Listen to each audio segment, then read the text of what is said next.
कितनी सीटें लड़े और कितनी जीते हैं ये सब जानते हैं। चुनाव हो रहा है, अभी अगस्त की डेट दी है, उसके बाद दिसंबर की देंगे, उसके बाद अगले साल की देंगे, फिर 1 साल की देंगे, फिर 1.5 साल की देंगे। हमारे प्रधानमंत्री जी के नेतृत्व में कुछ भी आगे पीछे करने की सोच रखता है तो इस बात को वो अपने मन से निकाल दे। सहज सब ने प्रधानमंत्री जी के नेतृत्व को स्वीकार किया है और बिहार में 90 का दशक जंगल राज के वजह से जाना इसीलिए गया क्योंकि इन लोगों के सरकार में क्या होता था। दिक्कत यह है ना कि विपक्ष में जाते ही ठीक है आप निभाइए भाई, विपक्ष की भूमिका आप निभाइए, पर सकारात्मक विपक्ष की भूमिका होनी चाहिए। अगर इस तरीके से हल्के में आप बयानबाजी करते रहेंगे तो आप अपने पद की मर्यादा को कम करने का काम करेंगे। लालू यादव ने कल कहा है कि अगस्त में मोदी सरकार गिर जाएगी और अपने कार्यकर्ताओं से अपील किया है कि वो तैयारी रहने की। 5 साल में तो उनके कार्यकर्ता तैयारी कर नहीं पाए थे, परिणाम सबके सामने। कितनी सीटें लड़े और कितनी जीते हैं ये सब जानते हैं। देखिए, अपने कार्यकर्ताओं को उलझाने के लिए, उनको रिझाने के लिए, उनको फंसा के रखने के लिए भैया 5 साल तक क्या करेंगे, यही बातें बोलना ना पड़ेगा। अब चुनाव हो रहा है, अभी अगस्त की डेट दी है, उसके बाद दिसंबर की देंगे, उसके बाद अगले साल की देंगे, फिर 1 साल की देंगे, फिर 1.5 साल की देंगे।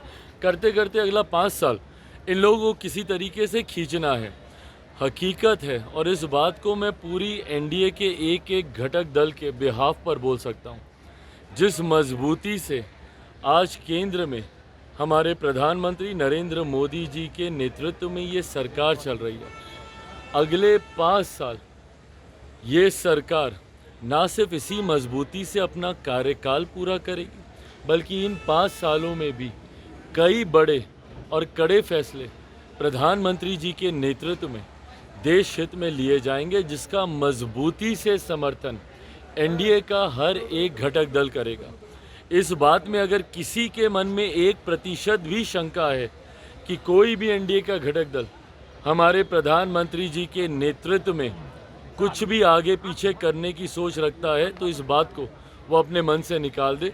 सहज सब ने प्रधानमंत्री जी के नेतृत्व को स्वीकार किया है और उन्हीं के नेतृत्व में 5 साल ये सरकार मजबूती से अपना कार्यकाल पूरा करेगी। लगातार बिहार में लॉ एंड ऑर्डर को लेकर सवाल खड़े कर रहे हैं कि 3 दिनों में 40 घटनाएं घट गई बिहार के अलग-अलग जिले में। देखिए, मैं इस बात को सफाई इस बात से कतई नहीं दूंगा कि जब इनकी सरकार थी तो क्या होता था।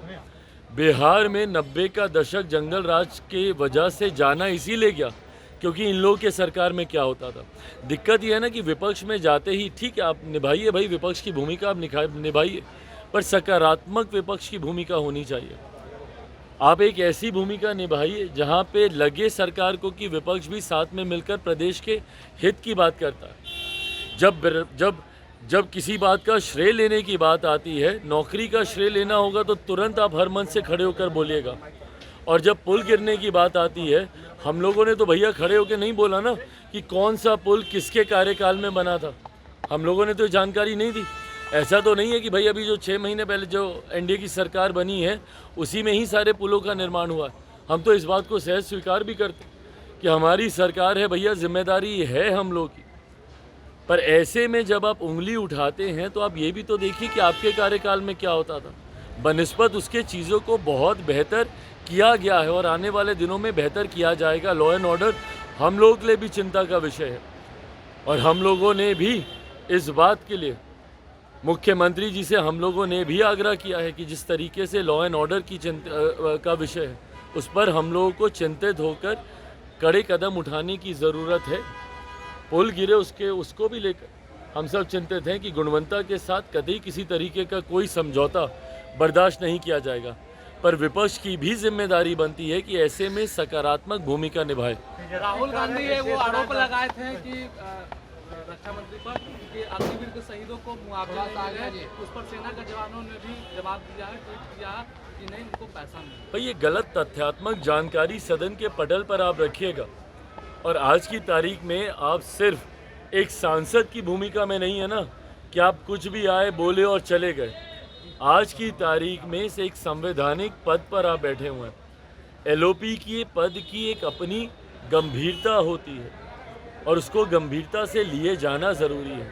उस दिन एलओपी के तौर पर जो उनका पहला संबोधन था उसमें तमाम गलत तथ्यात्मक जानकारियां उन्होंने सदन के पटल पर रखने का उन्होंने काम किया। जिस तरीके से व्यक्तिगत टिप्पणी एक एलओपी होने के नाते उन्होंने प्रधानमंत्री जी पर की, उन्होंने चेयर पर की, और जिस तरीके से अलग अलग धर्म में आस्था रखने वाले लोगों की आस्था के साथ उन्होंने खिलवाड़ करने का काम किया। कभी महादेव की तस्वीर को लहराना, कभी अलग अलग धर्म की तस्वीर को लहराना, और उसके बाद जितने धर्म गुरु हैं उन्होंने सामने आकर उससे अपनी असहमति दर्ज की। उसी क्रम में उन्होंने तमाम ये गलत तथ्यात्मक जानकारी रखी। जब उन्होंने अग्निवीर का जब उन्होंने जिक्र किया, उसी वक्त केंद्रीय रक्षा मंत्री आदरणीय राजनाथ सिंह जी ने खड़े होकर उस बात का खंडन करने का काम किया। पर दिक्कत ये है ना कि एक एलओपी होने के नाते अगर आप अपने पद की गरिमा को नहीं समझेंगे, अगर इस तरीके से हल्के में आप बयानबाजी करते रहेंगे, तो आप अपने पद की मर्यादा को कम करने का काम करेंगे।